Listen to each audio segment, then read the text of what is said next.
உங்களுடைய வாலண்டியர்ஸ் பத்தி நம்ம பேசிட்டு இருந்தோம்.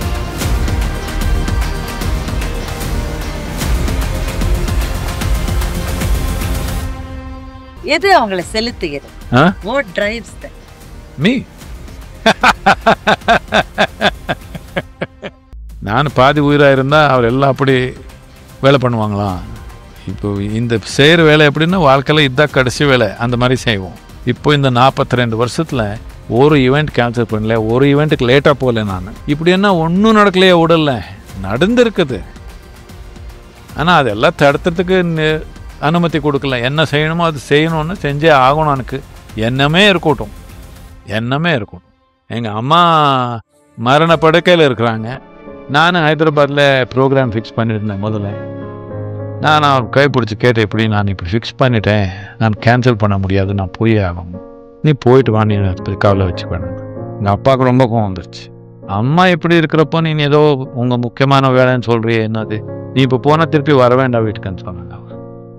நான் போனேன், நான் வரதுக்குள்ளே இவர் போயிட்டாங்க.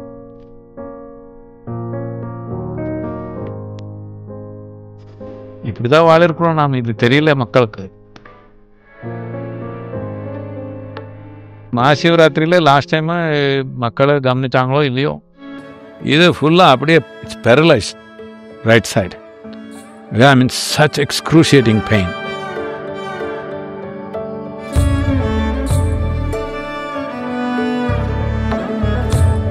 வலியும் நீங்களுமா இருந்தப்போ என்ன உணர்வு? வலி உடலுக்கு தானே இருக்குது, எனக்கு எங்க இருக்குது? தாங்க முடியாத வலி எது இல்லை உலகத்துல.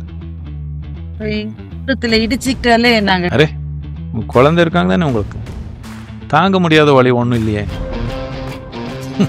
இந்து மதத்தை பற்றி ஹிந்து மதம்ன்றது கிடையாது. ஹிந்துன்றது ஒரு ஜியோகிராஃபிக்கல் ஐடென்டிட்டி.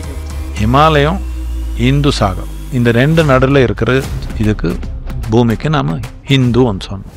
பூமிக்கு இதில் வளர்ந்த எல்லா உயிருக்கும் ஹிந்துன்னு சொன்னோம்.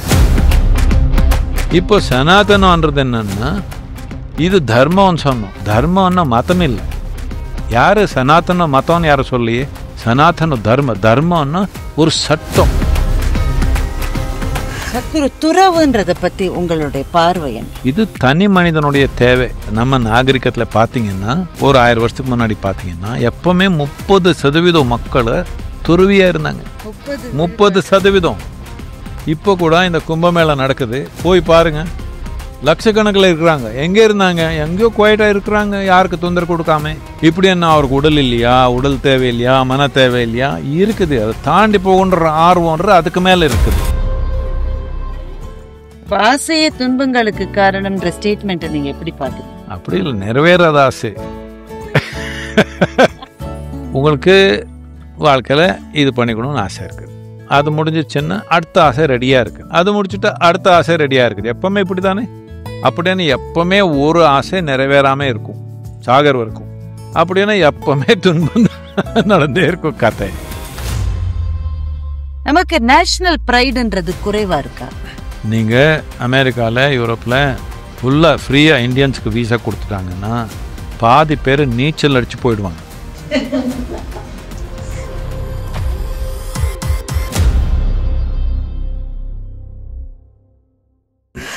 துறவுன்றத பத்தி உங்களுடைய பார்வை என்ன?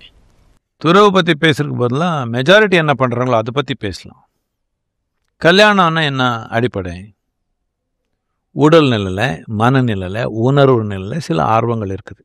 இதுக்கு எல்லாத்துக்கும் முக்கியமானது உடலில் இருக்கிற ஆர்வம் நாம் முறைப்படியாக நடத்துக்கணும், எப்படியோ நடத்தக்கூடாதுன்றதுக்காக சமூகத்தில் ஒரு அரேஞ்ச்மெண்ட் பண்ணியிருக்கணும். யாரோ ஒருத்தருக்கு அந்த மாதிரி ஆர்வங்கள் கட்டாயமாக ஒன்றும் இல்லைன்னு இல்லை, இருக்குது. ஆனால் பெரிய விஷயமா இல்லை அவருக்கு, அதனால அதை தாண்டி போகணும்னு பார்க்குறாங்க. யாருக்கு என்ன பிரச்சனை இல்லை. நம்ம நாகரிகத்தில் பார்த்தீங்கன்னா, ஒரு 1000 வருஷத்துக்கு முன்னாடி பார்த்தீங்கன்னா, எப்பவுமே 30% மக்கள் துறவியாக இருந்தாங்க. 30%. இப்போ கூட இந்த கும்பமேளா நடக்குது, போய் பாருங்க, லட்சக்கணக்கில் இருக்கிறாங்க. எங்கே இருந்தாங்க? எங்கேயோ குவைட்டாக இருக்கிறாங்க, யாருக்கு தொந்தரவு கொடுக்காம. இந்த ஒரு 12 வருஷத்துக்கு ஒரு தடவை வெளியே வர்றாங்க. அவ்வளோ பேர் இருக்காங்க துருவி, பாருங்கள், லட்சக்கணக்கில் இருக்கிறாங்க. முதல்ல 30% இருந்தாங்க. அது நல்ல பேலன்ஸ். எல்லாருமே சின்ன சின்ன ஆர்வங்களுக்கு அவர் வாழ்க்கை அடிமையா பண்ணிக்க தேவையில்லை. ஒரு சின்ன தேவைக்காக போய் வாழ்க்கை முழுக்கமா நீங்க வாட் இஸ் மார்டிகேஜ் அடமானமா வச்சுட்டீங்க. என்னத்துக்குன்னா அதுல இறங்குனீங்கன்னா அதுக்கப்புறம் வழி இல்லையா வேற அப்படின்னு. அது தேவையில்லையா? அப்படி இல்லை, அது தேவை. அதனால தான் நாம் இங்கே இருக்கிறோம். இது தப்பு சரி விஷயம் இல்லை. இது தனி மனிதனுடைய தேவை எப்படி இருக்குதோ அப்படி. தேவையில்லாதது பண்ணீங்கன்னா எப்படியோ உங்களுக்கு இன்னொருத்தருக்கு பாதிப்பு தான் கொண்டு வர போறீங்க. நீங்கள் எவ்வளோ பேர் இருக்காங்க, என்கிட்ட நிறைய பேர் வர்றாங்க. 30 வருஷம் ஆயிடுச்சு கல்யாணம் பண்ணி, குழந்தை கல்யாணத்துக்கு வந்திருக்குது, இன்விடேஷன் எடுத்து வந்திருக்காங்க. நான் தப்பான சாய்ஸ் பண்ணிட்டு இப்போ சொல்றேன். 30 வருஷம் ஆச்சு, 3 குழந்தை ஆயிடுச்சு, குழந்தைக்கு கல்யாணம் ஆக போகுது, இப்போ ராங் சாய்ஸ் பண்ணிட்டேன்னா யோசிக்கிறாங்க. இதனால யாரோ ஒருத்தர் புத்திசாலியா இருக்கிறவங்க முதல்ல யோசிச்சாங்க, இது தேவையா இல்லையா எனக்கு. இப்படி என்ன அவருக்கு உடல் இல்லையா, உடல் தேவை இல்லையா, மன தேவை இல்லையா, இருக்குது. அதை தாண்டி போகுன்ற ஆர்வம்ன்ற அதுக்கு மேலே இருக்குது. இப்போ நீங்கள் நாம் ஸ்கூலில் இருக்கிறோம், பள்ளிக்கூடத்தில் இருக்கிறோம். குழந்தைக்கு என்ன ஆசை எனக்கு, அங்கே ஏதோ சாக்லேட் கொடுக்குறோன்னு அங்கே போய்க்குவாங்க. இன்னொன்று சாப்பிடலான்னு சாப்பிட்லாங்க, விளையாடிக்கலாம்னு விளையாடிக்கிறாங்க. எங்கே உட்காந்து படிச்சுக்கோன்னு சொன்னால் கஷ்டம் தானே. ஆனால் என்ன பண்ணுவோம், இது படி அதெல்லாம் பரவாயில்ல, அதை தாண்டி போகலாம், அதுதான் மெயின் ஆர்வம் இருக்குது. ஆனால் உட்காந்து படிச்சுக்கோ சொல்கிறது என்னத்துக்கு, அது தாண்டணுன்றது தானே. விருப்பத்துக்கு பண்ணிக்க வேண்டாம், இது தாண்டி போனால் இன்னொன்று இருக்குதுன்றது எல்லாருக்கும் புரிஞ்சிருக்கிறது தானே. இது சில பேர் அதெல்லாம் தாண்ட மாட்டாங்க, எங்கெங்கே விருப்பமோ அப்படி இப்படி பண்ணிக்கிறாங்க. அவர் வாழ்க்கை எப்படி போகுதுன்னு உங்களுக்கு தெரியும். ஸோ இது அப்படி தான். கல்யாணன்றது ஒரு ஆர்கனைஸாக பண்ணியிருக்கிறோம். அந்த ஆர்கனைசேஷனும் இப்போ என்னென்னமோ நடக்குது, அது வேற மாதிரி. நீங்கள் அந்த மாதிரி போனால் நல்லதா, இல்லை நீங்கள் யோசிச்சு எனக்கு தேவையா இல்லையான்னு நினச்சி அதை தாண்டி போகிறதுக்கு முயற்சி பண்ணால் நல்லதா. இது பற்றி என்ன பிரச்சனை, இது நம்ம நாகரிகத்தில் ரொம்ப முக்கியமான ஒரு அம்சம் துறவின்றது. துறவுன்றது வந்து கடந்து போவது தான், கடந்து போவது. அப்ப எதுவுமே வேணான்னு போறது. வேணான்னு ரொம்ப வேணும்னு ஆசை. இப்போ கல்யாணம்னா ஒருத்தர் கூட இருக்கணும்னு ஆசை. துறவி என்ன பிரபஞ்சத்து கூட இருக்கணும்னு ஆசை, கடவுள் கூட இருக்கணும்னு ஆசை, பேராசை. கல்யாணத்து பண்ணுறதுக்கு காமம் மூலம் அப்படின்னு ஒருத்தர் கூட ஆசை. இது இப்படி இல்லை, படைத்தவன் கூடிய பேரன்பு பேராசைன்னு சொல்கிறேன் நான். எனக்கு ஆசை பற்றி எனக்கு பயம் இல்லை. ஆசை பிரச்சனை என்னன்னா, அது ரொம்ப கான்ஸ்டிபேட் ஆகிடுச்சு. இவ்வளோ ஆசை வச்சுருக்காங்க.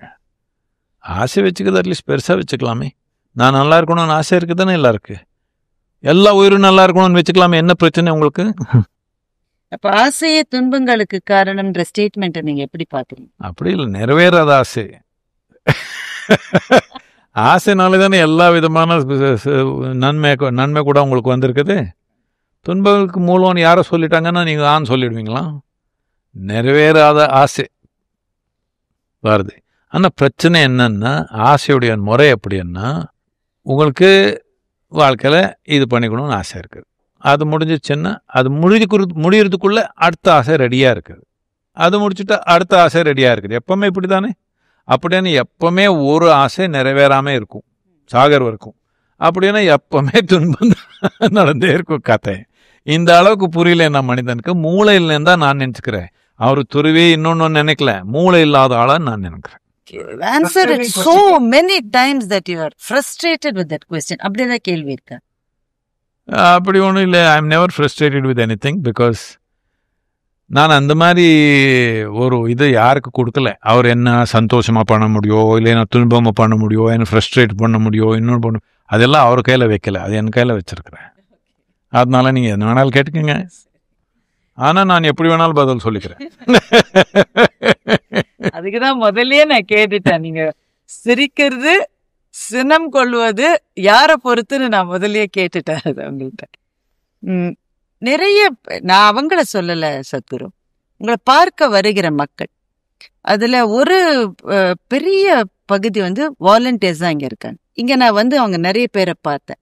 நான் பார்க்காமல கூட இன்னும் பல பேர் பல இடங்கள்ல இருக்காங்கன்றத பத்தி. தோராயமா 19 மில்லியன் வாலண்டியர்ஸ் இருக்கிறாங்க. உலகம் முழுக்கம். நம்ம வீடியோ வியூஸு 2024 5.7 பில்லியன் பி. இது ரொம்ப முக்கியமானது. இது என் பெருமைக்காக நான் சொல்லிக்கல, இது ரொம்ப உலகத்தில் முக்கியமானது. நான் சொன்னேன் இல்லையா, உள்ளுக்குள்ள நம்ம தன்மை எப்படி சரிப்படுத்திக்கிறதுன்னு புரிஞ்சுக்கலன்னா போதைன்றது இங்கே தடுத்த முடியாது. Question of availability and money, that's all. As economic wellbeing happens, எல்லாரும் போயிடுவாங்க அதுக்கு. இது ரொம்ப முக்கியமானது. பொருளாதாரத்து முன்னேற்றம் நடக்கிறப்போ அதுக்கு அதே அளவுக்கு ஆன்மீகத்து வளர்ச்சி நடக்கலைன்னா எல்லாரும் போதைக்கு தான் போக போகிறாங்க. இப்போது நீங்கள் தமிழ்நாட்டில் எவ்வளோ பேர் குடிச்சிருக்காங்க இப்போ ஸ்டாட்டிஸ்டிக் தெரியல. இப்போ சுமார் ஒரு 10 வருஷத்துக்கு முன்னாடி இந்த ஸ்டாட்டிஸ்டிக்கும், அந்த தீபாவளி நாள் ஃபுல்லு தமிழ்நாட்டில் எவ்வளோ குடிச்சிக்கிறாங்களோ அதுக்கு மேலே வெறும் திருப்பூர் டவுனில் குடிச்சிக்கிறாங்களாம் ஒரே நாள். அது எவ்வளோ கோடி சொன்னாங்க, I don't remember the number. எதுக்கு? கொஞ்சம் பொருளாதாரம். ஏன்னா அங்கே திருப்பூரில் வேலை பண்ணுற லேபருக்கு கூட ஒரு 2 மடங்கு கொஞ்சம் அதிகமாக இருக்குது. இதனால எக்ஸ்போர்ட் டவுனாக இருக்கிறதுனால இப்படி இருக்குது. அதனால எல்லாம் குடிச்சுக்கிறாங்க. தமிழ்நாடு முழுக்கமாக குடிக்கிறது இவர் ஒரே டவுனில் குடிச்சுக்கிறாங்க. அப்படின்னு இன்னொன்று, தோராயமாக 38% டயபெட்டிஸ்ன்னு சொல்கிறாங்க தமிழ்நாட்டில். ஸோ அப்படின்னா பொருளாதாரத்து வளர்ச்சி உங்களுக்கு வந்தால் இல்லை நோயால் ஆயிடுவீங்க, இல்லை குடிக்காரன் ஆயிடுவீங்க. இது என்னத்துக்கு வேணும் உங்களுக்கு? ஏழையாக இருக்கிறது மேலே ஆகுது இப்படி பார்த்தா. அப்போ பொருள் வேணுங்கிற அளவு ஆன்மீகமும் வேணும்னு சொன்னீங்க. கட்டாயமா. உங்களுடைய வாலண்டியர்ஸ் பத்தி நம்ம பேசிட்டு இருந்தோம். அவ்வளவு வாலண்டியர்ஸும் சர்வீஸ் பண்ணி இங்க அவங்க சர்வீஸ் பண்ண நான் அடிச்சிட்டு அவரா யாரு சர்வீஸ் பண்றது? அவருக்கு எது ரொம்ப அவர் நெஞ்சில் எந்த ஆர்வம் இருக்குதோ அது பண்ணணும். அவரை சர்வீஸ் பண்ண வந்தா நோய் வந்துடும். எது அவங்கள செலுத்துகிறது? What drives them? Me. That is why I said you can't be on the edge. That's why I said you can't go to the edge. Only because I am on the edge, all are driven. If I sleep like this, then நான் பாதி உயிராக இருந்தால் அவர் எல்லாம் அப்படி வேலை பண்ணுவாங்களாம். இப்போ இந்த செய்கிற வேலை எப்படின்னா வாழ்க்கையில் இதுதான் கடைசி வேலை, அந்த மாதிரி செய்வோம்.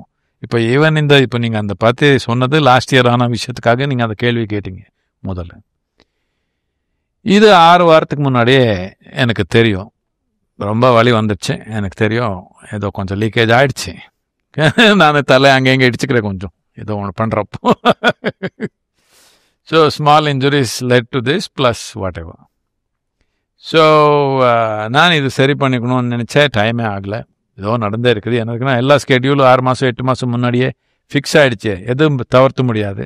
நான் இது வரைக்கும் எந்த ஸ்கெட்யூலும் கேன்சல் பண்ணல. எனக்கு இது இல்லை அது இல்லைன்னு.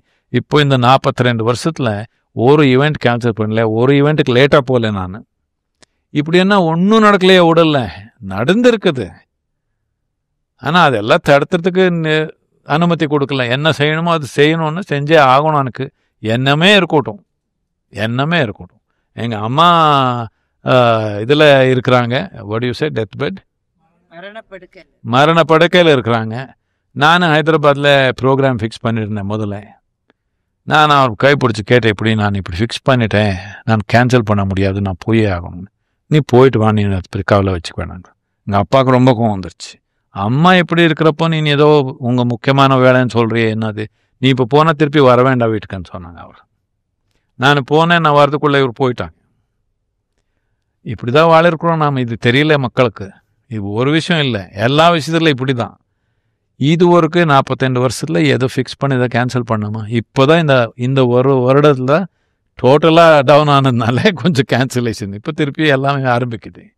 why I am telling you this is, இது நான் March 16th யூஎஸ்க்கு கிளம்பணும். அங்கே ஒரு மாதம் கேப் வச்சுருக்கிறேன். என்னத்துக்குன்னா அங்கே போய் நான் ஃபிக்ஸ் பண்ணிக்கலான்னு நினச்சேன். I would have fixed it. இது ரொம்ப ஆக்டிவிட்டி ஆகிடுச்சு. மகாசிவராத்திரி 8th மார்ச்சோ, அதுக்கப்புறம் ரொம்ப activity. 13th or 14th I went to Delhi. அங்கே 2 ஈவெண்ட்டு. இந்த லாஸ்ட் ஈவெண்ட்டுக்குள்ளே ரொம்ப ஜாஸ்தி. ஏன்னா மகாசிவராத்திரியிலே லாஸ்ட் டைமு மக்களை கவனிச்சாங்களோ இல்லையோ, இது ஃபுல்லாக அப்படியே it's paralysed right side. I mean such excruciating pain. But I kept the night going till 6 in the morning. Morning people want to meet me again, which normally I do. I said, no, today I don't want to meet. என்னதுக்குன்னா அப்படியே because I don't take pain killers. ஏன்னா pain killer எடுத்தால் என்ன நடக்குது எனக்கு தெரியாதே. It will only mask.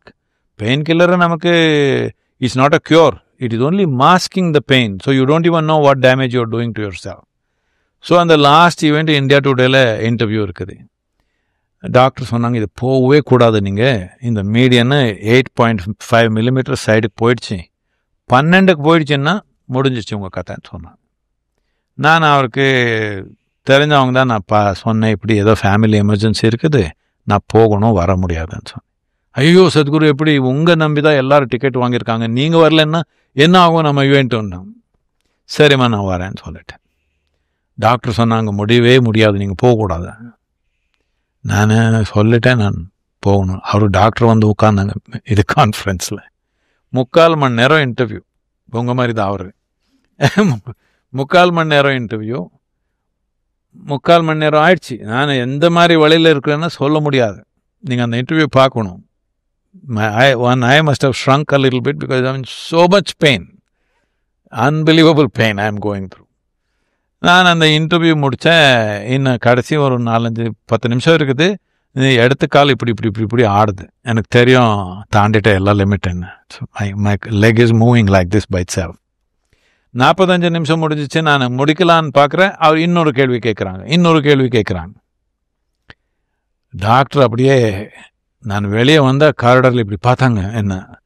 நான் சொன்னேன், நான் ஐ கிராஸ்ட் ஆல் லிமிட்ஸ், எல்லா லிமிட்டு தாண்டிட்டேன், நீங்கள் என்ன பண்ணணும்னு விரும்புகிறீங்களோ பண்ணுங்க, நான் இன்னதுக்கப்புறம் பேச மாட்டேன்னு சொன்னேன். நேராக கூட்டிகிட்டு போனாங்க சர்ஜரிக்கு.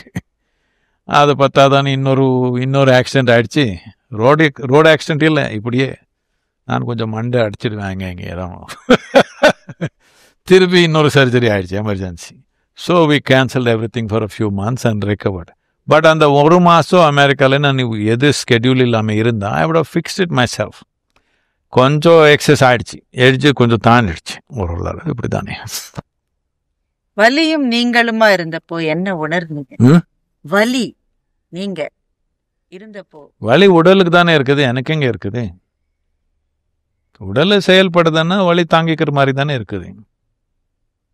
வலி தாங்க முடியாத வலி எது இல்லை உலகத்துல. ஓரத்துல இடிச்சுக்கிட்டாலே நாங்க அரே குழந்தை இருக்காங்க தானே, உங்களுக்கு தாங்க முடியாத வலி ஒன்றும் இல்லையே. எல்லா வலி நம்ம உடல்ல என்ன நடக்குதோ எல்லா வலியும் நம்ம தாங்கிக்க முடியும். இல்லைன்னா செத்துடுவோம். தாங்க முடியலைன்னா உயிர் போயிடும். தாங்க முடியிற வழி தான். அப்படியே அந்த மொமெண்ட்ல நான் மனத்தில் நினைக்கிறோம், தாங்க முடியாத அளவுக்கு வலி வந்துருச்சு. நீ தாங்க முடியாத வழி யாருக்கு நடக்கலை, தாங்க முடிய வழி தான். நாம் வலி பாதிப்பாக பண்ணிக்கணும்னா மல்டிப்ளிகேஷன் பண்ணணும் மனத்தில். உடலில் வலி இருக்குது, இது பாதிப்பாக பண்ணிக்கணும்னா நம்ம மனத்தில் மல்டிப்ளை பண்ணிக்கணும். அது 100 மடங்கு ஆகிடும். அப்போ உடலில் வச்சா உடலில் வலி இருக்குது. இல்லைன்னா எப்படி தெரியும் ஏதோ தப்பாக போயிருக்குது? நீ தெரியவே தெரியாது நமக்கு. எல்லா வலியுமே அப்படி இது உடலுக்கானதுன்னு ஒதுக்க முடியுமா? அது உங்களை மாதிரி யோகிகள் இல்லை உடல்ல தானே வலி நடக்குது. உண்மைதானே நான் சொல்றது? இது ஒன்றும் தத்துவம் இல்லை, உண்மைதானே அவ்வளோதான். உண்மை பிடிக்கலன்னு நான் என்ன பண்றது? நீங்க ஒரு யோகி. என்னமா சொல்லுங்க. ஒரு யோகியினுடைய ப்ரிஃபரன்ஸ், அந்த வார்த்தை சரியான எனக்கு தெரியல, நாடுவது தனிமையா இருக்கலாம். ஆனா நீங்க ஒரு நிமிடம். யார் உங்களுக்கு அப்படி சொல்லி கொடுத்தாங்க யோகி தனிமையா இருக்கிறாங்க நீ அப்படின்னு நினைச்சு? திருக்குறள் எல்லாரும் கூட பேசினாங்களா? இல்லையா, அவருக்கு பெரிய மாணவர்கள் இருந்திருக்கலாம், பெரிய செட் ஆஃப் ஸ்டூடெண்ட்ஸ் இருந்திருக்கலாம், தெரியல. கட்டாயமா இருந்தாங்க. இல்லைன்னா எதுக்கா எல்லாம் பேசிக்கிறாங்க, சும்மா இருந்திருப்பாங்க. இல்ல சிவனு சும்மா ஆதியோகி தனியாவே இருந்தானா, மக்கள் கூட இருந்தான். கிருஷ்ணனு தனியாவே இருந்தானா, ராமனு தனியாவே இருந்தானா, என்ன தேவையோ அது செஞ்சான் தானே அந்த காலத்துக்கு. ஒரு தடை இல்லையா? இல்ல ஆரம்பத்துல இருக்கலாம். நீங்க புதுசா சைக்கிள் கத்துக்கிறீங்க, இப்படி போறீங்க, கொஞ்சம் நல்லா பேலன்ஸ் வந்துச்சுன்னா இப்படி இப்படி பார்த்து கூட போய்க்கலாம், கை விட்டுட்டு கூட போய்க்கலாம். ஹலோ போல தானே. ஸோ இது அப்படிதான். ஆரம்பத்தில் இப்படி பண்ணால் போயிடுமா, அப்படி பண்ணால் போயிடுமான்னு நல்லா ஊறிடுச்சுன்னா அதுக்கப்புறம் என்ன பண்ணாலும் போகாது. உயிர் தானே, உயிர் போனாலும் போகாது, உடல் போனாலும் போகாது. அந்த அளவுக்கு நிரந்தரமானது இது.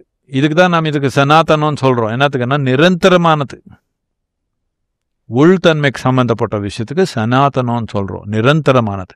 உடலுக்கு சம்மந்தப்பட்ட விஷயம் நிரந்தரம் இல்லை, இப்போதுக்கு.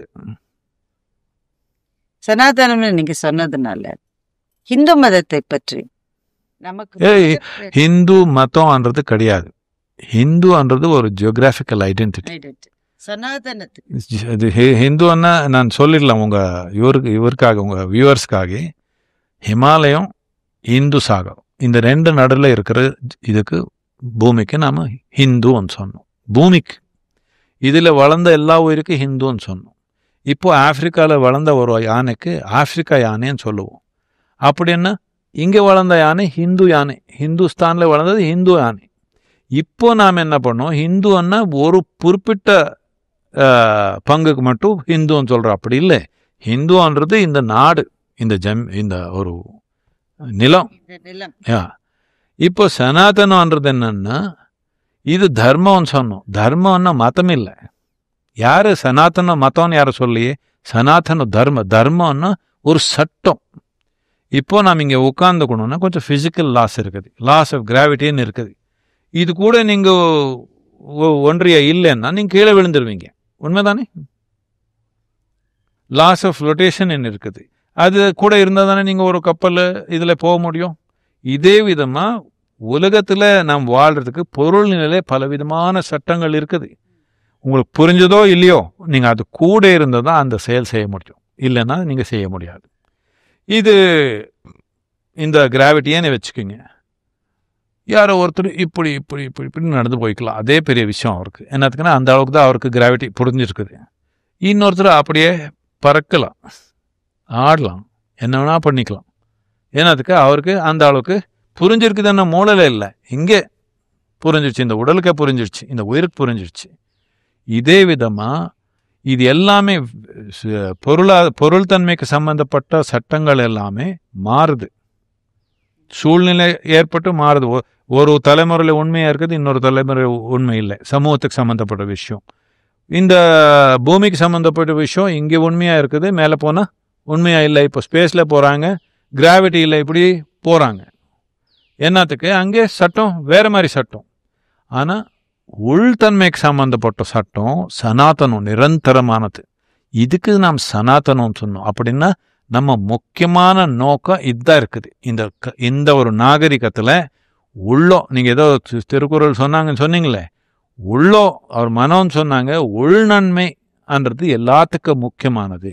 இது நன்மையாக இருந்தால் தான் எல்லாமே. நீங்கள் அரண்மனையில் உட்காந்துருக்குறீங்க, ஆனால் உங்கள் உள்ளத்தில் நன்மை இல்லை, என்ன பிரயோஜனம்? குடியில் உட்காந்தாலும் அதே தானே, எங்கே உட்காந்தாலும் அதே பாதிப்பு தானே. உள்நன்மைன்றது எல்லாத்துக்கும் முக்கியமானது. மித்தது எல்லாமே ட்ராமா, அரேஞ்ச்மெண்ட் தான். இது ஒன்று தான். இதுக்கு தான் இந்த நாகரிகத்துக்கு சனாதனம்னு சொன்னோம். சனாதன தர்மம். எந்த ஒரு லாஸ் இருக்குதோ, இந்த நிரந்தரமான விஷயத்துக்கு எந்த படி இருக்குதோ, எந்த முறை இருக்குதோ, அதுக்கு நாம் சனாதன தர்மம்னு சொன்னோம், மதம்னு சொல்லலை. இதெல்லாம் இப்போ வெளியிலேருந்து வந்ததுனால எல்லாம் காம்படிஷன் ஆயிடுச்சு. இந்த நாடு அல்லது நீங்க சொன்ன அந்த நிலப்பகுதி, இதுல இருந்து வெளியில போகணும்னு துடிக்கிற சில பேரை பத்தி நீங்க பேசிருக்கீங்க. இப்ப கூட யுஎஸ்ல இருந்து பேப்பர் சரியா இல்லாம திருப்பி அனுப்பப்பட்டவர்கள்ல ஒரு குறிப்பிடத்தக்க பகுதியினர் இந்திய நாட்டுல இருந்து போனவங்களா இருக்காங்க. நிறைய இருக்காங்க, இன்னும் கொஞ்சம் பேர் தான் வந்திருக்காங்க. அவங்களை திருப்பி அனுப்பி வைத்த முறையை பற்றிலாம் நமக்கு வருத்தங்கள் இருக்கலாம். பட் அவங்க ஏன் போனாங்கன்ற ஒரு கேள்வி நமக்கு இருக்கு. நமக்கு நேஷனல் ப்ரைடுன்றது குறைவா இருக்கா? நீங்க அமெரிக்கால, யூரோப்ல ஃபுல்லா ஃப்ரீயா இந்தியன்ஸ்க்கு வீசா கொடுத்துட்டாங்கன்னா பாதி பேர் நீச்சல் அடிச்சு போயிடுவாங்க.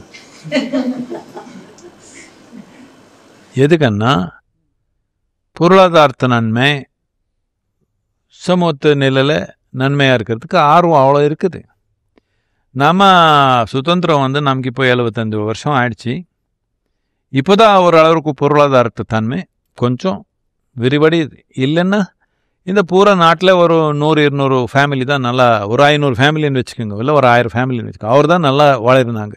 மித்தவங்க எல்லாமே ரொம்ப ஏழைத்தனத்தில் இருந்தாங்க. இப்போ தான் இந்த 75 வருஷத்தில் கொஞ்சம் இந்த எக்கனாமிக் வெல்பீங்கிறது கொஞ்சம் பரப்புது. ஆனால் இன்னும் பத்தலை. இப்போ நீங்கள் சிட்டியில் எப்படி வாழிருக்கீங்க, இங்கே லோக்கல் கிராமத்தில் போனீங்கன்னா ரொம்ப தாறுமாறான வித்தியாசம் எப்பவுமே இருக்கும். பட் இந்த அளவுக்கு வித்தியாசம் இருக்கக்கூடாது. நீங்கள் ஒன்றும் பெரிய பணக்காரர் இல்லை, நீங்கள் சாமானியமான சென்னையில் சாமானியமான இருக்கிறவங்க இங்கே லோக்கலில் போய் இங்கே பாருங்கள் எப்படி இருக்காங்க, அவர் வீடு எப்படி இருக்குது, உங்கள் வீடு எப்படி இருக்குது பாருங்கள். ரொம்ப வித்தியாசம். இப்படி வித்தியாசம் இருக்கிறப்ப என்ன எனக்கு ஆசை, சென்னைக்கு போடணும்னு ஆசை. இப்படி தானே? அதே நீங்கள் இப்போது நமக்கு எல்லாம் வெளியில் இருக்குது, எல்லாம் இங்கே வந்துடுச்சு, டிவியில் ஆன்லைனில் எல்லாமே. அமெரிக்காவில் எப்படி இருக்காங்கன்னு பார்த்தா இன்னொரு லோக்கத்து மாதிரி இருக்குது. வசதிகளை எல்லாம் பார்த்தா இன்னொரு லோக்கத்து மாதிரி இருக்குது. அங்கே போகணும்னு ஆர்வம், உயிரே போனாலும் சரி. எவ்வளோ பேருக்கு உயிர் போயிடுச்சு. இது வெறும் இந்தியாவிலே மட்டும் இல்லை, எல்லாரும் எல்லா இடத்துல இருந்து போகணும்னு நினைக்கிறாங்க. ஒரு டைமில் 250 வருஷத்துக்கு முன்னாடி எல்லாருக்கும் இந்தியாவுக்கு வரணும்னு இந்த ஆர்வம். யூரோப்லேருந்து எல்லாரும் எங்கே போகணும்னு ஆர்வம், இந்தியாவுக்கு போகணும்னு ஆர்வம். அதில் ஒரு ஆள் தப்பிச்சு அவனுக்கு ஏதோ ஈஸ்ட் வெஸ்ட் இது தெரியாமல் போய் அவனு அங்கே இன்னொரு இதுக்கு போய் அங்கே இருக்கிறவங்க எல்லாமே இந்தியன்ஸ்ன்னு சொல்லிட்டான். அமெரிக்காவில் போய் இன்னொரு ஆள் இங்கே வந்துட்டான். ஆனால் இது நடுவில் எவ்வளோ கப்பல் நடுவில் போயிடுச்சு சமுத்திரத்தில் தெரியல. எல்லாருக்கும் இங்கே வரணும்னு ஆசை. என்னத்துக்கு? உங்கள் சாம்பார் பிடிக்கணும் வந்தாங்களாம். எதுக்குன்னு சொல்லுங்க. அவ்வளோதான். வெற்றி, மனிதனுக்கு வெற்றி வேணும். வெற்றி எங்கே இருக்குதோ அங்கே போகணும்னு பார்க்குறான். இதுக்கு அமெரிக்காவுக்கு போகணும்னு ஆசை இல்லை, ரொம்ப வெற்றிகரமாக இருக்கிற சமூகத்தில் வாழணும்னு பார்க்குறாங்க. அந்த வெற்றிகரமான சமூகம் நம்ம இங்கே உருவாக்கணும். இது ரொம்ப ரொம்ப முக்கியமானது. அந்த வேலை நடந்திருக்குது, கொஞ்சம் ஸ்லோவாக நடக்குது, இன்னும் கொஞ்சம் வேகமாக நடக்கணும். நம்ம ரேபிட் ஃபயர்னு சில क्वेश्चंस வச்சு நானும் ஃபயர் பண்ணிடுவேன், நீங்கள் ஃபயர் பண்ணியா? அதுக்கு முன்னாடி ஒரே ஒரு கேள்வி. அந்த தியானலிங்கம் அந்த போகிற பாதையில் உங்களுடைய கவிதை ஒன்று நான் பார்த்தேன். மலையினுடைய உயரங்களிலே சஞ்சரித்து கொண்டே இருப்பது மாத்திரமல்ல, அதனுடைய தாழ்வரைகளிலும் அந்த பூக்களை நான் பார்க்க விரும்புகிறேன்ற மாதிரி அதுல ஒரு லைன். இதுல மலையினுடைய உச்சம்னு எதை சொல்றீங்க, தாழ்வரையில இருக்கிற பூன்னு எதை சொல்றீங்க? இது முக்கியமாக என் வாழ்க்கையுடைய வேலை இவ்வளோதான். மலை மேலே உட்காந்துருந்த ஆன்மீகம் வீதியில் கொண்டு வரணும், உங்கள் ஊரில் உங்கள் வீதியில் கொண்டு வரணும். ஏதோ ரொம்ப உயர்ந்த விஷயம் மேலே நின்று பேசுகிறாங்களோ அது வீதியில் உட்காந்து இப்படி சாமானியமாக பேசுகிற மாதிரி, அந்த மாதிரி சாமானியமான மக்கள் ரோட்டில் இருக்கிறவங்க எல்லாமே யோகி மாதிரி கண்ணு முடி உட்கார முடியும். இதுதான் நம்ம வேலை. இதுக்கு நான் சொன்னேன் அண்டர் கவர். யாரோ கேட்டாங்க, உங்கள் என்ன நோக்கம், உங்களுக்கு இப்படி போகிறீங்களே அனி. நான் அண்டர் கவர் யோகிஸ் கிரியேட் பண்ணுறேன்னு சொன்னேன். அண்டர் கவர்னா என்ன, நீங்கள் மாதிரி ஏதோ ஒரு வேலையில் இருக்கிறீங்க, வீடு இன்னும் ஒரு மனைவியாக இருக்கிறீங்க, நீங்கள் கண்ணு மூடினா யோகி மாதிரி தான். வீட்டில் யாரோ தொழில் நடத்துக்கிறாங்க, அவனுக்கு கண்ணு மூடினா யோகி மாதிரி தான். யாரோ சிஇஓ இருக்கிறாங்க, அவனுக்கு கண்ணு மூடினா யோகி மாதிரி தான். ரிக்ஷா ஓட்டிக்கிறான், அவனு உட்காந்து தியானம் பண்ணிக்கிறான், அவனும் யோகி மாதிரி தான். இந்த மாதிரி அண்டர் கவர் யோகிஸை நாம் கோட்டிக்கணக்கில் உருவாக்கிட்டோம் உலகத்தில். இந்த அண்டர் கவர் யோகிஸ் தான் ரொம்ப முக்கியமானது. எல்லாரும் போய் மலையில் போய் குகையில் உட்காந்துக்கணும்னா அந்த அளவுக்கு குகை இல்லை, மலை இல்லை, ஊரில் தானே யோகியாக இருக்கணும் நீங்கள். அதனால தான் சரி, ரொம்ப கவித்துவமாக இருந்தது. மேலே இருக்கிறது எல்லாத்தையுமே கீழே கொண்டு வந்துட முடியும்னு நினைக்கிறீங்க? மேலே கீழேன்றது உங்கள் மனத்தில் தானே இருக்குது. எது மேலே எது தாழ்வுன்றது உங்கள் மனத்தில் தானே இருக்குது. இதனால யோகத்தில் சிறுசாசனத்தில் போடுறோம். கீழே இருக்கிறது மேலே ஆகிடும், கீழே ஆகிடும். எனக்கு நேர்ந்த ஒரு சின்ன அனுபவத்தை உங்ககிட்ட நான் ஷேர் பண்ணணும்னு நினைக்கிறேன். ஒரு மேடையில் நான் பேசிக்கிட்டு இருந்தேன். அப்போ ஏதோ ஒரு கவிதையோ எதையோ சொல்லணும்னு ஒரு இதில் வர்றபோது ஆடியன்ஸில் இருக்கிற ஒரு சின்ன பகுதியினர் பலமாக கை தட்டினாங்க. அவங்க நோக்கம் என்னை என்கரேஜ் பண்ணுறது இல்லை, இந்த கவிதையெல்லாம் சொல்லி எங்க நேரத்தை இப்படிலாம் அதை சொல்றதுக்காக அவங்க கை தட்டினாங்க. இப்படி கை தட்டின உடனே எனக்குள்ள என்ன நடந்ததுன்னு எனக்கு தெரியல. அடுத்த ஒரு 5 நிமிடம் நான் அவங்க கிட்ட, ஏன் எல்லாருக்கும் கவிதை புரியணும்ன்றது அவசியம் கிடையாது, அது சில பேருக்கானது. அதை கேட்கிறவனுக்கும் சொல்லுகிறவனுக்கும் நடுவுல ஒரு பாலம் அமைகிற போது அது ரொம்ப எஃபெக்டிவா இருக்கும். அதுக்கு உங்களுக்கு சம்மதம் இல்லைன்னா நீங்க தள்ளிதான் இருக்கணும்ன்ற மாதிரி நான் பேசினேன். நான் இதை சிந்திச்சு ப்ரிப்பேர் பண்ணி அப்படி பேசல. அந்த இடத்துல அப்படியே அது வந்தது. அந்த மாதிரி கலைகளை பற்றிய அனுபவங்களோ இல்ல ஆன்மீகத்தினுடைய சில உச்சங்களை தொடுவதோ எல்லாருக்குமானதா? Can it be democratised? 100%.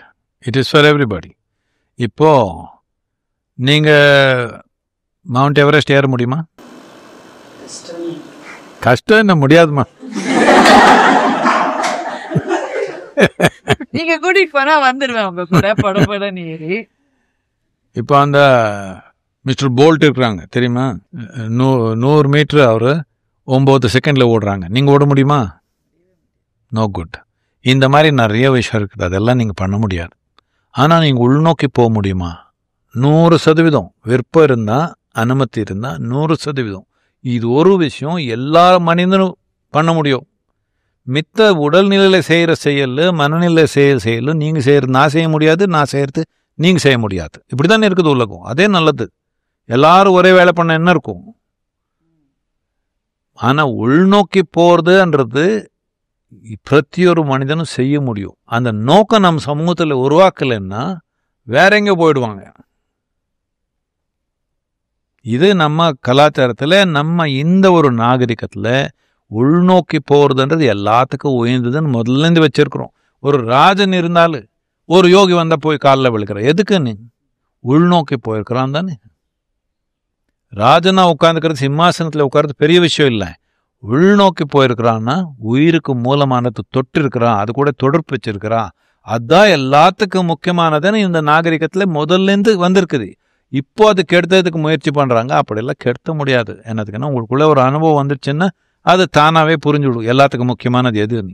இப்போ நான் உங்க கேட்குறேன், உங்கள் வியூவர்ஸ்க்கு எல்லாமே நான் கேட்குறேன், என்னமே இருக்கும் உங்ககிட்ட. நான் ஒரு கதை சொல்லிடலாமா உங்களுக்கு? இப்படியே ஒரு நாள் சங்கரன் பிள்ளை வாக்கிங் போனான். 2 கதை இருக்குது, எது வேணும் சொல்லிடுங்க. இதான் 2லயும் வாக்கிங் போறா, அதனால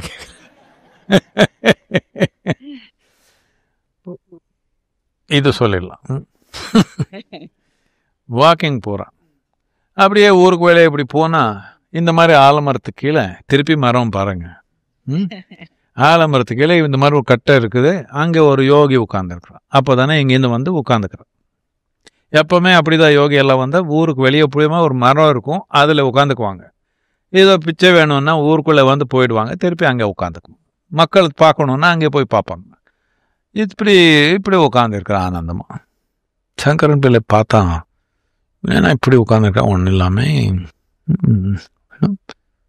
எப்படி வந்திருக்கா யோகி வந்தா கேட்டால் ஏதோ என்னது வடிவசு வாட்ஸ்அப் பூம் வரம், எதானா வரங்க கேட்டுக்கலாம் கேட்டேன். அதுக்கு போய் கேட்டா, இப்படி எனக்கு இந்த மாதிரி ஒரு வைரம் வேணும், ரொம்ப மதிப்பான ஒரு வைரம், செல்வங்கள் வேணும்னு கேட்டுக்கிறான். அதுக்கு அவ்வளோதானே சொல்லி ஒரு பேக் இருந்தது, அந்த பேக்கில் கை போட்டும் இவ்வளோ பெரிய வைரம், இவ்வளோ பெருசு, உலகத்தில் எல்லாத்துக்கும் பெரிய வைரம் எடுத்து போய்க்கணும். பார்த்தோட அடிச்சு எடுத்துட்டு ஓட ஆரம்பிச்சிட்டான். இப்போ மறந்துட்டான், நன்றி சொல்றது மறந்துட்டான். இவ்வளோ பெரிய வைரம் என்னென்னு கனவு ஓடிடுச்சே மனம், ஓட ஆரம்பித்தான். அதுக்கப்புறம் ஊர் நெருக்கமாக வந்தோட, இது பார்த்தா யாருனாலும் எனக்கு கொலை பண்ணி எடுத்துடுவாங்க அப்படின்னு சொல்லி சட்டைக்குள்ளே வச்சான். இப்படி பயப்பட்டு போனான், யாரா பார்த்துட்டா என்ன ஆகிடும். இப்படி போய் வீடு சேர்ந்துட்டான். வீடுக்கு போய் மனைவி இருக்கிறாள், அவளுக்கு இது காட்டிட்டான். அவளு பக்கத்து வீட்டில் போய் சொல்லிடுவாள், யாருனாலும் எனக்கு கழுத்து கட் பண்ணிடுவாங்க, இவ்வளோ பெரிய உயரம் இவளுக்கு சொல்லக்கூடாதுன்னு சொல்லி போய் தலகாணி கீழே வச்சான். தலகாணி கீழே வச்சா அது விட்டுட்டு போக முடியுமா? அங்கே படுத்தான். மனைவி என்ன அப்படி படுத்திருக்க, வந்து சாப்பிட்டுக்கோன்னு சொன்னாங்க. இல்லை எனக்கு பசி இல்லை,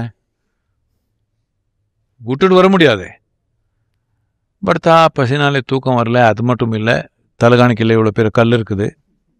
தலைக்கு உடலுக்கு கல் தானே, அது ஒன்று மனத்தில் வைரம், உடலுக்கு கல் தானே. இந்த கல் வச்சுட்டு எப்படி படுத்து நைட்டெல்லாம் தூக்கம் வரல, கஷ்டப்பட்டான்.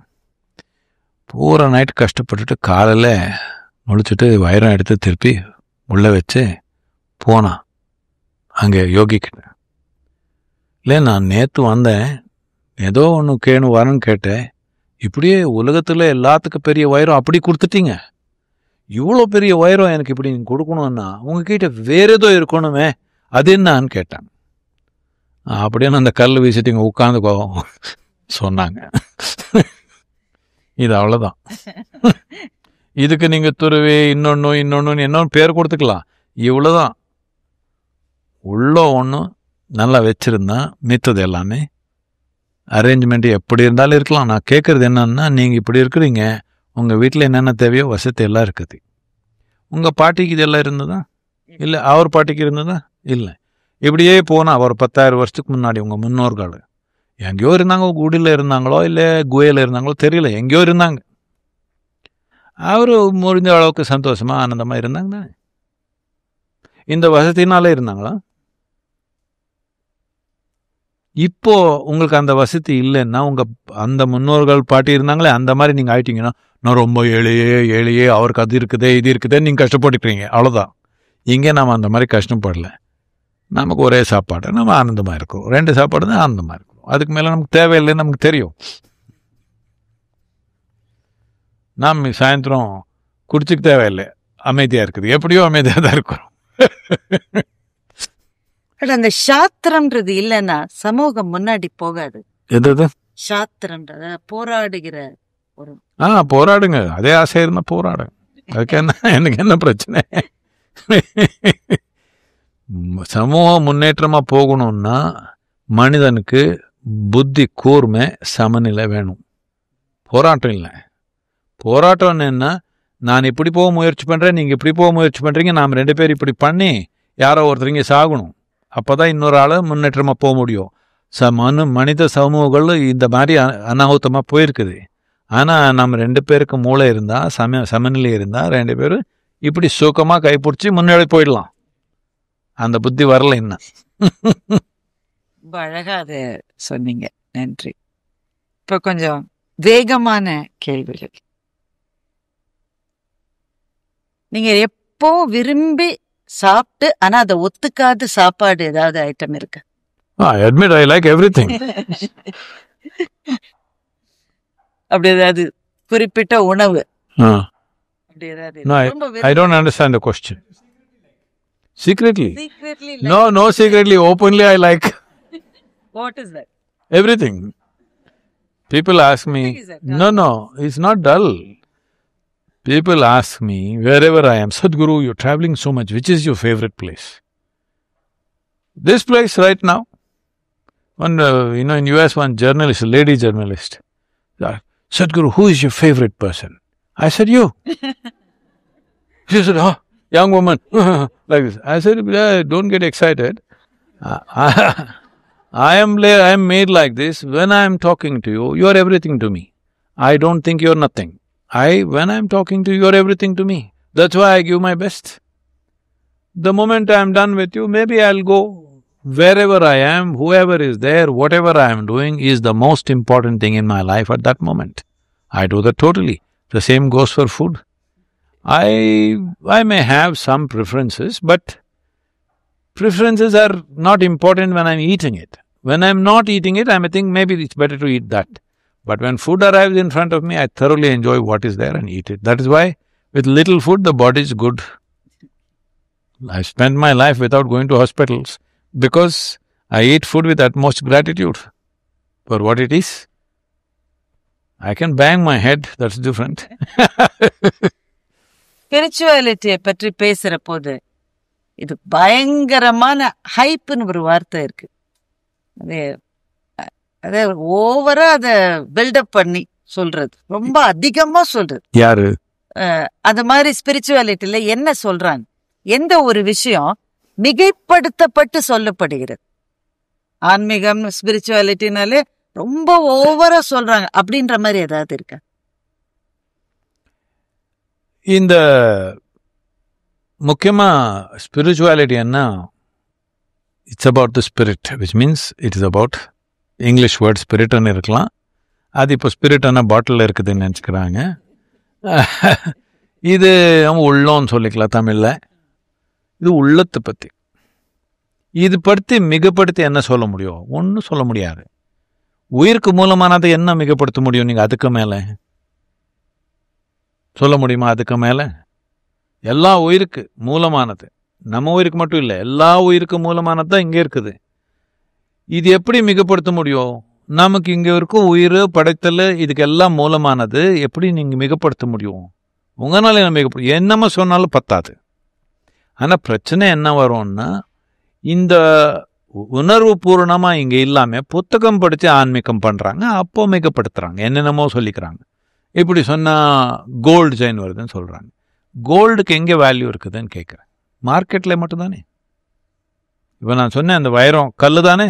நான் இப்படியே டெல்லியில் இருக்கிறேன், அந்த தாஜ் இதில் ஏதோ ஒரு கான்ஃபரன்ஸ் இருக்குது, நான் அங்கே இருக்கிறேன். என் கூட யாரோ ஒருத்தர் டெல்லி சோஷியலைட் மாதிரி ஒரு பெண்மணி என் கூட நடந்து வர்றாங்க. அங்கே போகிறப்போ அந்த டிபியர்ஸ், அந்த டைமண்ட் இது இருக்குது, ஹோட்டலுக்குள்ளேயே ஆஃபீஸ் இருக்குது அவர். சத்குரு எனக்கு ஒரு டைமண்டு வாங்குறீங்களாங்க. எதுக்குமா நான் கல் வீசுகிறேன் உனக்கு இப்போவே, என்ன உயிரோடு இருக்கிறேன், உயிர் போன அப்புறம் பார்க்கலாம், கல் போடணுன்னா போட்டுக்கலாம், இப்போ என்ன அதுக்கு கல்லுன்னு சொன்னேன். என்னத்துக்கான நீங்கள் ஏதோ வைரோன்னு நினைக்கிறேன், கல் தானே, மார்க்கெட்டில் தானே அதுக்கு வேல்யூ. உயிருக்கு என்ன வேல்யூ? அது உயிருக்கு என்ன வேல்யூன்னு இந்த கல்லாம் உட்கார முடியும், டைமண்டில் என்ன உட்கார போகிறீங்களா? சும்மா இந்த மாதிரி நம்ம மனமே மார்க்கெட் மாதிரி ஆயிடுச்சு. இதனால என்னென்னமோ தாறுமாற தெரியுது உங்களுக்கு. சும்மா பார்த்தீங்கன்னா எது எல்லாத்துக்கும் முக்கியமானது? உயிரெடுக்கிறது தானே. நீங்கள் ஒரு வேலை பண்ணுங்க, நீங்கள் யாருனாலும் இதுக்கு ஃபியூனரலுக்கு போயிருக்கீங்களா? இறப்புக்கு போயிருக்கீங்க. அவர் இப்படி படுத்திருக்காங்க, எப்பவுமே பர்ஃபெக்ட் போஸ்டர். அவர் காதில் போய் சொல்லுங்க, பெரிய ஒரு புல்லு மலையே தங்கத்தில் இருக்குது, உங்கள் பேரில் இருக்குது, இப்படி பண்ணிடுவாங்களா? பண்ணிடுவாங்களா? உலகத்தில் இருக்கிற பணம் எல்லாமே உங்கள் பேங்க் அக்கௌண்ட்டில் வந்துடுச்சுன்னு சொல்லுங்கள், உட்காந்துருவாங்களா? இல்லை, என்னமே சொல்லுங்க. ஒரு நாளுக்கு முன்னாடி பேசியிருந்தா குதிச்சிருப்பான், என்ன ஆயிடுச்சுன்னு கேட்குறேன். உயிர்ன்றது வெளியே போயிடுச்சு. உயிர் இருந்தால் தானே இதெல்லாம் ட்ராமா. இப்போ இவ்வளோ முக்கியமானது, எல்லாத்துக்கும் அடிப்படையானது, அதை பற்றி எதை புரிஞ்சுக்கணும், அது எப்படி செயல்படுது, அதோடைய தன்மை என்னன்னு ஒரு ஆர்வம் இல்லையான்னு கேட்குறேன். நீங்க ரொம்ப கத்துக்க விரும்பி கத்துக்க முடியாம போன ஏதாவது இருக்கு இப்போ? கத்துறதுன்னா அப்படியா? ஓ, நான் கத்துக்கிறத நினைச்சேமா. Skill. Music is one thing I wanted to learn, but I never could do that because there was no time for me ever. Even now I'm planning sometime I'll take 3 months break and learn some music. Never happened. உங்களுக்கு பிடிச்ச ராகம் ஏதாவது இருக்கா? இல்ல form of music ஏதாவது இருக்கா? I enjoy all kinds of music. We grew up on Western music, rock and roll. But now, as I meditate, I got drawn into classical music. But I like all kinds of music. நீங்க பதில் சொல்லி சொல்லி அழுத்து போன, explain பண்ணி பண்ணி சலிச்சு போன விஷயம் ஏதாவது இருக்கு? பல முறை சொல்லி சொல்லி சலிச்சு எல்லா விஷயம். நான் சொல்றது என்னன்னா, இந்த 21st centuryல குருவா இருக்கிறது நல்லா இல்லை. Not a good thing to do. என்னத்துக்குன்னு ஒரு நாளில் பண்ணுறது வாழ்க்கை முழுக்கமாக பண்ணணும், ஒரே நாளில் முடிச்சுக்க முடியும். ஆனால் இது சொன்னால் அது கேட்குறாங்க, அது சொன்னால் இது கேட்குறாங்க, புத்திசாலின்னு நினச்சிக்கிறாங்க. அடிப்படையானது புரிஞ்சுக்கிறதுக்கு வாழ்க்கை முழுக்கமாக அதே முட்டாள் கேள்வி கேட்டே போகிறாங்க. ஒருத்தருன்னு இல்லை, பூரா தலைமுறையே. நான் ஒரு இது சொல்கிறேன் உங்களுக்கு. இது ஒரு 20 வருஷத்துக்கு முன்னாடி நான் டெட்ராய்டில் இருக்கிறேன். அங்கே ஒரு நம்ம கிளாஸில் ஒரு டாக்டர் வந்திருக்காங்க. அவர் ஏதோ 60 வயசு இருக்கலாம். அப்போ அவர் டிசபிலிட்டி பென்ஷனில் இருக்கிறாங்க, ஹார்ட் ப்ராப்ளம். அவர் டாக்டர் சொல்லியிருக்காங்க, இவரு டாக்டர் தான், அவருடைய கார்டியாலஜி சொல்கிறாங்க 10 படிக்கு மேலே ஒரு தடவை நடக்கக்கூடாது. 10 படி நடந்தால் உட்காந்துக்கணும் கொஞ்சம் நேரம். அந்த மாதிரி கண்டிஷனில் இருக்கிறாங்க. ப்ளஸ் ஸ்லீப் ஆப்னியா, படுத்தா மூச்சு எடுக்க முடியாது, ஆக்சிஜன் போட்டுக்கணும். இன்னொன்று, ஏர்பிளேனில் பறக்க முடியாது, ரொம்ப பயம் இருக்குது. நான் கிளாஸில் பேசுகிறேன், இப்படி ஹிமாலயன் ட்ரெக்கிங் போகிற நாம யார் வரணும்னு இருந்தால், ஆர்வம் இருந்தால் பாருங்கள். இவர் எனக்கு கிண்டல் பண்ணுறதுக்காக வெளியே நான் வந்தப்போ நான் வர முடியுமான்னு கேட்டாங்க. எனக்கு தெரியும் அவர் மெடிக்கல் சுச்சுவேஷன் எல்லாம். அதுக்கு என்ன வரலாம், வாங்கன்னு சொன்னேன். இவங்களுக்கு தெரியும் தானே நான் யாரானு? எனக்கு தெரியுமா, நீங்கள் வரணும்னு வாங்க. நான் ஏர்பிளேனில் ஏற முடியாது, அப்படின்னா நீச்சல் அடிச்சு வாங்க. அதுக்கப்புறம் யாரோ ஃப்ரெண்டு வச்சுட்டு 2 பேர் வந்தாங்க இங்கே. நான் அவருக்கு நிலை தெரியும், அவர் தூங்க முடியாது. நான் சொன்னேன், அப்போ எல்லாம் இங்கே நமக்கு பவர் போயே இருக்கும், நமக்கு எல்லாம் டிஜி செட்டு இதெல்லாம் கிடையாது. அப்போ ஒரு நாளில் 6 மணி நேரம் 8 மணி நேரம் பவர் இல்லை. நான் சொன்னேன், இங்கே பவர் போயிடுது, நீங்கள் இது இல்லாமல் வெண்டிலேட்டர் இல்லாமல் நீங்கள் வாழ முடியாதுன்னா நீங்கள் வாழ மாட்டீங்க. நீங்கள் சும்மா போய் கோயிலில் படுத்துக்கங்க, உங்களுக்கு ரொம்ப பயம் பெட்ரூமில் படுத்துக்கிறதுக்கு, கோயிலில் படுத்துக்கோங்க, தியானலிங்கத்தில் படுத்துக்கோங்கன்னு சொன்னேன். போய் படுத்தாங்க, நல்லா தூங்கிட்டாங்க, மூச்சு கூட நடக்குது. அதுக்கப்புறம் இமாலயத்துக்கு போகிறதுக்கு வந்திருக்காங்க. நான் சொன்னேன், வேண்டாம், ஏதோ குதிரையோ கழுதையோ ஒன்றும் ஏறிக்கலாம், நீங்கள் ஒன்றும் பயப்படிக்க வேண்டாம். அப்படி முடியல, நான் நடந்து போனால் நல்லாயிருக்கும், முடியலன்னா ஏறிக்கலான்னு நான் சொன்னேன். அங்கே வந்தாங்க, கேதார்நாத் 14 கிலோமீட்டர் ஏறிட்டாங்க. 10 மடங்கு 10 படி எடுக்க முடியாத ஆள், டாக்டருடைய அட்வைஸ். தூங்க முடியாது, அங்கே எல்லா ஹிமாலயஸ்லேயும் எங்கெங்கேயோ படுத்து டென்ட்டில் எல்லாமே தூங்கினாங்க. அதுக்கப்புறம் கடைசி நாள் எல்லா தேங்க்ஸ் கிவிங் மாதிரி நடக்குது. அங்கே அவர் சொன்னாங்க, நீங்கள் எங்கள் குருவாக இருக்கிறது எனக்கு பிரமாதமான ஒரு அனுபவமாக இருக்குது, ஆனால் உங்களுக்கு நம்ம குருவாக இருக்கிறது உங்களுக்கு எப்படி இருக்குது? இது அமெரிக்கன் கொஸ்டின் இது. நான் சொன்னேன், being a Yogi is fantastic, being a Guru is frustrating. ஒரே விஷயம், ஒரே ஒரு விஷயந்தான் சொல்கிறதுக்கு முயற்சி, 100 விஷயம் ஒன்றும் இல்லை என்கிட்ட. ஒரே விஷயம், எனக்குன்னு வேற ஒன்றும் தெரியல. எனக்கு எந்த வேத உபநிஷத்து பைபிளில் குரான் ஒன்றும் எனக்கு புரியலையே. எனக்கு புரிஞ்சது இந்த ஒரு உயிர் தான். இந்த உயிர் அடிப்படையிலேருந்து உச்சி வரைக்கும் என்ன இருக்குதுன்னு இந்த ஒரு உயிர் புரிஞ்ச. ஆனால் இப்படி பார்த்தா இந்த உயிர் பார்த்தா இது அப்படிதான் இருக்குது, அது அப்படிதான் இருக்குது. ஆனால் அந்த முட்டாள் உயிர் வேற ஏதோ நினச்சிக்கிறது. அந்த மனம் உயிர் இல்லை, அந்த மனம் ஏதோ நான் வேற நினச்சிக்குது. ஆனால் நான் இப்படி பார்த்தா அந்த உயிர் அந்த உயிர் அந்த உயிர் இந்த உயிர் மாதிரியே இருக்குது. நான் சும்மா என் உயிர் பற்றி பேசிக்கிறேன், அவரெல்லாம் நம்ம பற்றி பேசிக்கிறாங்கன்னு நினச்சிக்கிறாங்க. சரி, இப்ப இந்த கேள்விகளுக்கு ஒரே லைன்ல தான் நீங்க பதில். ஓகே. பூஜிக்க தகுந்தவர் யார்? எல்லாருமே, எல்லா உயிர், கல்லு கூட. உங்க உணர்வு அப்படி இருந்தா எது வேணாலும் பூஜிக்கலாம். இல்லை இது தாழ்வோம் அது மேலே இப்படின்னு நினைச்சா ஏதோ ஒன்று தான் இருக்கும். பூஜான்றது உங்களுக்கு நெஞ்சில் வந்துருச்சுன்னா எது பார்த்தாலும் அப்படிதான். இதுதானே நம்ம கலாச்சாரம். எதை நீங்கள் கடவுளை நினச்சிக்கணும், இதுக்கு இதான் பண்ணுறீங்க. ஆனோ பெண்ணோ பார்த்தா இதான் பண்ணுறீங்க, மாடு பார்த்தாலும் இதான் பண்ணுறீங்க, மலை பார்த்தாலும் இதான் பண்ணுறீங்க. அப்படின்னு என்ன, அதே தானே. இந்த வளாகம் முழுக்க இருக்கிற பாம்பினுடைய உருவம் எதை குறிக்கிறது? பிரமைஸ்ல இருக்கிற நாம் வர்றதுக்கு முன்னாடி அவர் இங்க இருந்தாங்கம்மா, நாம் அப்படியே வச்சிருக்கோம், அவர் ஒன்றும் தொந்தரவு பண்ணல. நீங்க இதை கேட்குறீங்க, மிஸ்டிக்கலா அதுல ஏதாவது ஒண்ணு? எஸ், இது நீங்க ஒரு லைன்ல பதில் கொடுக்கணும் சொல்றீங்க. நீங்க இவ்வளவு பெரிய கேள்வி கேட்டு. இந்த ஒரு கேள்விக்கு மட்டும். Mysticism in the world, not just in India. Mysticism and snakes or serpents cannot be separated. நீங்க நாட்டில் தேடி பாருங்க, எதனா ஒரு கோயில் இருக்குதா பழைய கோயில் பாம்பு இல்லாம? உலகத்துல எல்லாம் போய் பாருங்க, சவுத் அமெரிக்காவில் போய் பாருங்க, யூரோப்பில் போய் பாருங்க, பழையது எது பார்த்தாலும் எப்பவுமே ஒரு பாம்பு இருக்கும். என்னத்துக்குன்னா mysticism and serpent cannot be separated. In detail we can speak some other day. This is too complex to explain. There is a saying which says, when mysticism begins, intellectualism ends. அதுல உங்களுக்கு உடன்பாடு இருக்கா? See, what is mysticism means? What is mystery? Whatever you cannot understand is mystical for you, isn't it? இப்போ உங்களுக்கு இந்த மூச்சு எப்படி நடக்கிறதுன்னு புரியலன்னா இதே உங்களுக்கு ஒரு மிஸ்டிசிசம் தான். என்ன இருக்கு, உங்களுக்கு புரியாதது எல்லாமே உங்களுக்கு மிஸ்ட்ரி தானே. ஸோ உங்களுக்கு புரியாதது எல்லாமே மிஸ்ட்ரி ஆயிடுச்சுன்னா அப்படின்னா இன்டெலெக்ட் போயிடுமா? அப்படி இல்லை. Intellect has to raise. எல்லா இன்டெலெக்ட்னா ஒரு லெவல் இல்லை. Intellect can go to many levels. Your intellect has to evolve, not give up. If you refuse to evolve, it will break. It's good. அப்ப மிஸ்டிக்கல் தன்மை உடையவற்றை பத்தி நான் நம்பணுமா ஆராயணுமா? எக்ஸ்ப்ளோர் பண்ணணும். You must, that's the only way to explore, to seek and explore. நம்பினா என்ன வரும்? கதை வரும். நீங்க நம்பினா என்ன நம்ப முடியும்? நீங்க கதை தானே நம்ப முடியும். இந்த நாகரிகம் கதை பத்தி இல்லை, வெளியில்லாம கதை சொன்னாங்க. அவர் ஏதோ ஒன்று கதை சொல்றாங்க, அந்த கதையில உங்களுக்கு நம்பிக்கை இல்லைன்னா அந்த மதமே முடிஞ்சு போச்சு. இப்படிதானே?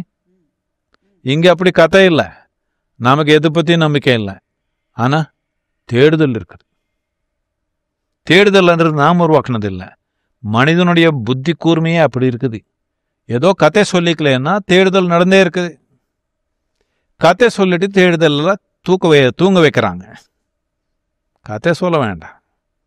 புத்துணர்வுக்காக என்ன, what do you say, for inspiration, ஊக்கத்துக்காக ஏதோ ஒன்று கதை சொல்லிக்கலாம். கதையே ஒரு தீர்வுன்னு சொன்னீங்கன்னா தூக்கம்தான், உயிர் தூக்கம். அந்த கதையில வருகிறவர்கள் நம்முடைய கடவுள்களாக இருந்தாலும் அவர்களை நாம் கேள்வி கேட்கலாமா? அரே, நம்ம நாட்டில் பாருங்க, சிவா வந்தான், அவன் ஏதோ சொல்ல முயற்சி பண்றான், அந்த மனைவி 1000 கேள்வி கேட்கிறாள், சும்மா விடுறாள் அவளை. கிருஷ்ணா வந்தா 36 வருஷத்துக்கு அப்புறம் கூட இருந்துட்டு ஒரு நாள் ஏதோ பேசிருக்கு. அது என்ன, போர்க்காலத்தில் நின்றுட்டு ஏதோ ஒன்று சொல்ல முயற்சி பண்றான். அவன் எவ்வளோ கேள்வி கேட்குற பாருங்க. இந்த நாடே கேள்விதான். என்னதுக்குன்னா தேடுதல். இந்த நாட்டில் நம்பிக்கை கிடையாது, தேடுதல். தேடுதல் எதுக்காக? உண்மைக்காக, சுதந்திரத்துக்காக, முக்திக்காக தேடுதல் எப்பவுமே. இது சொர்க்கத்துக்கு போகணும்னு கதை இல்லை, நமக்கு கட்டுக்கதை தானே. சொர்க்கத்துக்கு போகிறது உங்களுக்கு அவ்வளோ கேரண்டியாக இருந்தால் நீங்கள் எதுக்கு போகாமல் இன்னும் இங்கே உட்காந்துருக்கீங்க நான் கேட்குறேன். இதுக்கு மேலே நல்ல இடம் இன்னொருத்துல எடுக்குதுன்னா நீங்கள் போகணும் தானே. அமெரிக்காவுக்கு போகணும்னா நீச்சல் அடித்து போய்க்கிறாங்க. எதுக்கு இருக்குதுன்னு தெரியும்.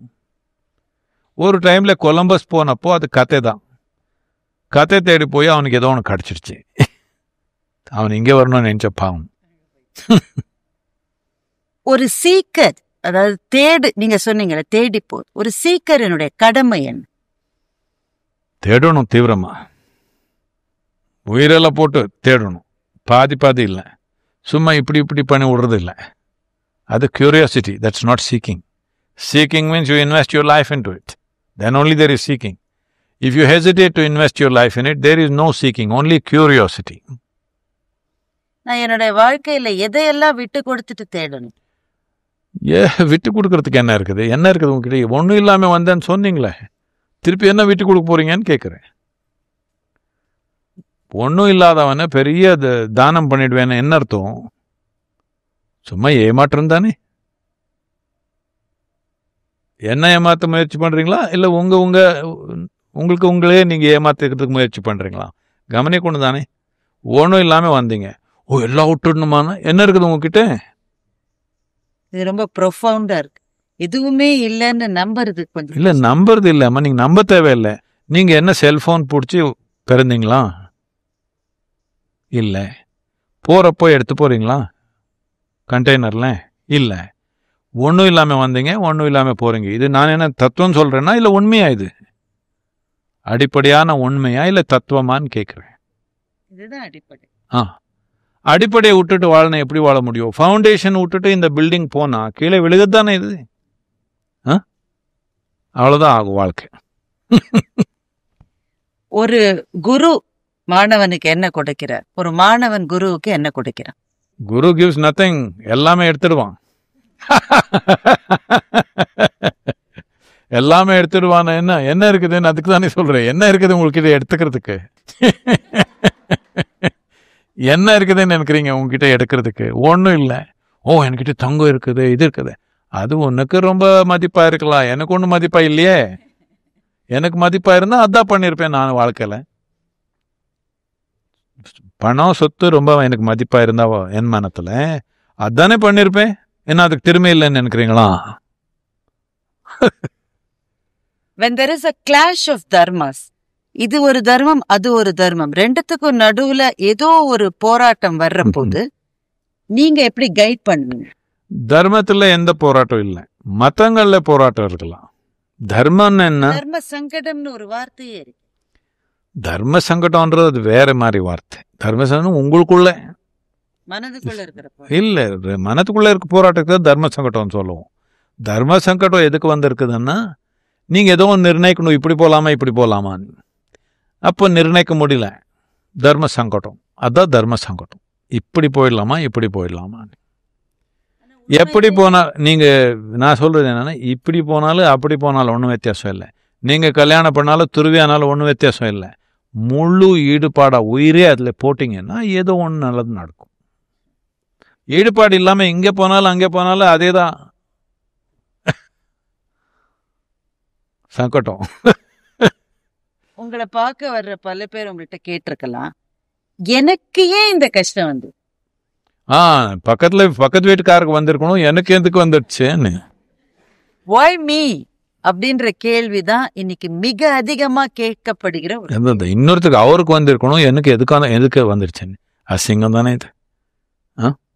என் தலைமையில மரம் விழுந்துருச்சு, அவர் தலைமையில எதுக்கு விழுகல கேட்ட அசிங்கம் தானே இது. நான் நல்லது தானே செஞ்சிருக்கேன், நல்லவனா தானே வாழ்ந்திருக்கேன், எனக்கு ஏன் இது நேர்ந்ததுன்னு கேட்டா, எனக்கு என்னதுக்கு இப்படி வந்துருச்சுன்னா, நான் ஏதோ ஸ்பெஷல்னு நினைச்சேன்.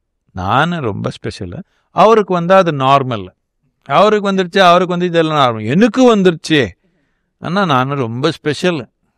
அதனால கட்டாயமா ஏதோ ஒன்று வரப்போகுது. எப்போ நீங்கள் இப்படி நினச்சிங்களோ கட்டாயமாக வரப்போகுது. என்னத்துக்குன்னா, நீங்கள் ஸ்பெஷலில் நினச்சா அடி விழுகுது. என்னத்துக்குன்னா, உயிர் அப்படி ஸ்பெஷல் இல்லை. இதுதான் ஆன்மீகம்னா இவ்வளோதான். உடல் தாண்டி உடலில் பார்த்தீங்கன்னா, ஓ என் உடல் உங்களுக்கு பார்த்தா நல்லா இருக்குது, என் மனம் உங்களுக்கு பார்த்தா கூர்மையாக இருக்குது, இப்படியெல்லாம் சொல்லிக்கலாம். அது உண்மையாக இருக்குது. அது கூட சக்தியில் இன்னொன்னுல வித்தியாசமாக இருக்குது. உள்ளத்தில் பார்த்தா அப்படி ஒன்றும் இல்லை. என்னுடைய உள்ளம் உங்களுடைய உள்ளம் தனி இல்லை, உள்ளந்தான் ஒன்று தான். அது தொட்டா இந்த பவுண்டரி எல்லாம் போயிடுச்சு. அப்போ எனக்கு எதுக்கு வந்துருச்சு உனக்கு எதுக்கு வரல, இதெல்லாம் வராது. இதனால தான் ஆன்மீகம் தேவை. இல்லைன்னா இந்த மாதிரி எண்ணங்கள்லாம் வரும். இந்த எண்ணங்கள் எல்லாம் வந்தீங்கன்னா அசிங்கமாயிடுமா இல்லையா வாழ்க்கை? அந்த அசிங்கம் பண்ணிக்க வேண்டாம். அதுக்காக தான் ஆன்மீகம். நமஸ்காரம், வணக்கம், நன்றி. ஒரு தேடுகிற பாதையில நிறைய வெளிச்சங்களை கொடுப்பதாக இந்த நேர்காணல் எனக்கு இருந்தது. இந்த நேரத்தை எனக்கு கொடுத்ததுக்கு உங்களுக்கு நமஸ்காரம், மிகப்பெரிய நன்றி. என்னுடைய வணக்கங்கள்.